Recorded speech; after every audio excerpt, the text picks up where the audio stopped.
യുവാവിനെ കൊലപ്പെടുത്തിയ കേസിൽ അച്ഛനും മകനും ജീവപര്യന്തം തടവും പിഴയും ശിക്ഷ.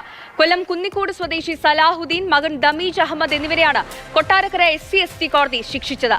മരത്തിന്റെ ശിഖരം വെട്ടിയപ്പോൾ പറമ്പിൽ വീണെന്ന കാരണത്താൽ സമീപവാസിയായ അനിൽകുമാറിനെയാണ് പ്രതികൾ വീട്ടിൽ കയറി കൊലപ്പെടുത്തിയത്.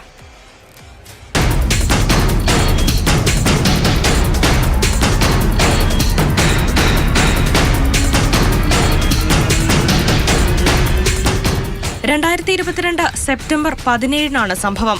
അനിൽകുമാറിന്റെ വസ്തുവിലെ തേക്കുമരം മുറിച്ചപ്പോൾ ശിഖരം അയൽവാസിയായ സലാഹുദ്ദീന്റെ പറമ്പിൽ വീണതാണ് തർക്കത്തിന് കാരണമായത്. തുടർന്ന് വെളുപ്പിന് 2 മണിക്ക് സലാഹുദ്ദീനും മകൻ ദമീജ് അഹമ്മദും മാരകായുധങ്ങളുമായി അനിൽകുമാറിന്റെ വീട്ടിലേക്കെത്തി.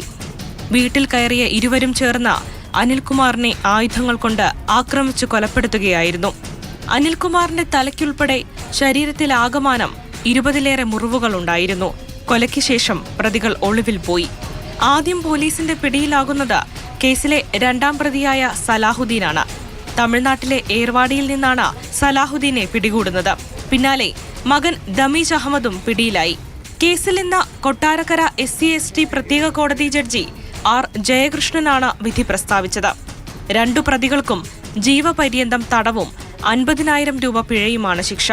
കോടതി വിധിയിൽ തൃപ്തരാണെന്ന് അനിൽകുമാറിന്റെ അമ്മയുൾപ്പെടെയുള്ള കുടുംബാംഗങ്ങൾ പറഞ്ഞു.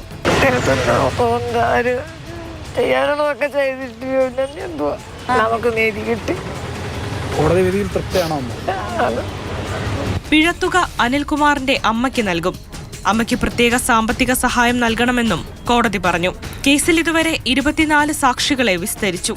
പ്രോസിക്യൂഷനു വേണ്ടി public prosecutor advocate GS Santhosh കുമാറാണ് ഹാജരായത്.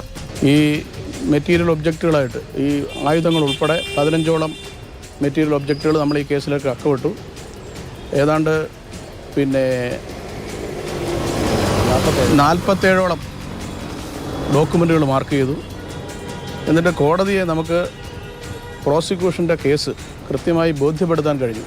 കുന്നിക്കോട് പോലീസ് രജിസ്റ്റർ ചെയ്ത കേസിൽ DYSP ആയിരുന്ന GD വിജയകുമാറാണ് അന്വേഷണം പൂർത്തിയാക്കി കുറ്റപത്രം സമർപ്പിച്ചത്.